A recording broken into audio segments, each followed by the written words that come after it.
Hi folks, this is all the fruit. Here I have a couple quite unusual watermelons. Unusual in several different ways. Firstly, they were grown here in Germany in a greenhouse in Heidelberg. Secondly, they are quite small varieties. They're also on the small side even for those varieties, but the biggest watermelons that somebody sold in one of those roadside unmanned stalls / tiny huts were about twice the size of those. Well, thirdly, they are quite expensive for that price. Yeah, they're like 3 times more expensive than the watermelons you find in the big supermarkets. And of course, the most important part, and the reason why I bought them, is the color. This is one of the normal colors for watermelons here in the area. The other one is completely dark green. This one, I think I've eaten one such watermelon once. It looks a little bit like an, what is it called? Like, not ivy gourd, or maybe it is ivy gourd. The stuff from which you make angel's hair. But as you can see, it's clearly a watermelon.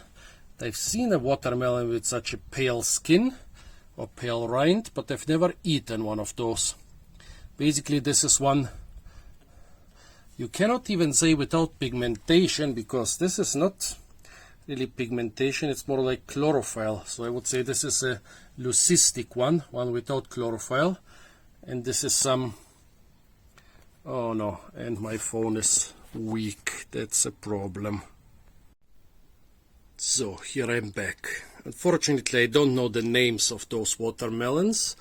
There was no variety name on the label, just the price, and also there was nobody around to ask. Even though they were sold directly by the producer was absent. There was just the letterbox where I threw the money. Well, the most important thing of fruit is, of course, not the looks and not even the name of the variety, but the taste. And I'm always very excited about different tasting, about fruits of different color, which might taste different, like blue grapes and white grapes, or which taste basically the same, like yellow flesh watermelon and red flesh watermelon. Those are all red flesh. You can see this one has a few seeds. This one has more seeds. Also, this one has a much thinner rind, just a third of this. This one has again a thicker rind, and the seeds are not ripe. Let's see if the flesh is ripe. Let's try the pale watermelon. By the way, it seems to have quite a pale flesh too compared to the 2 other ones.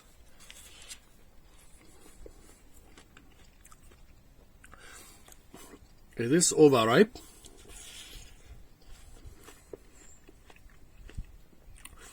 It has the slightly strange taste overripe watermelons have. But at the same time, it's not extremely sweet. What about this one? The one with the thin rind and with the, well, slight netting pattern on the rind.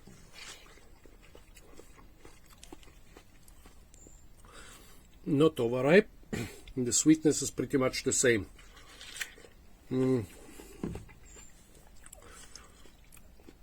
This is the 3rd watermelon video I'm making within a week, and right now we have a sunny heat wave, but we did have some periods in the last weeks which were cold and rainy, so I guess the watermelons didn't get enough sun. Now let's see this one, which is not completely ripe.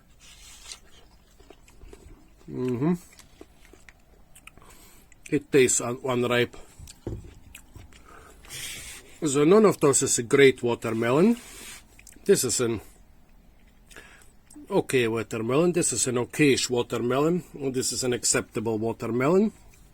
This tastes overripe but not too sweet. This tastes ripe enough but still not too sweet. And this tastes underripe.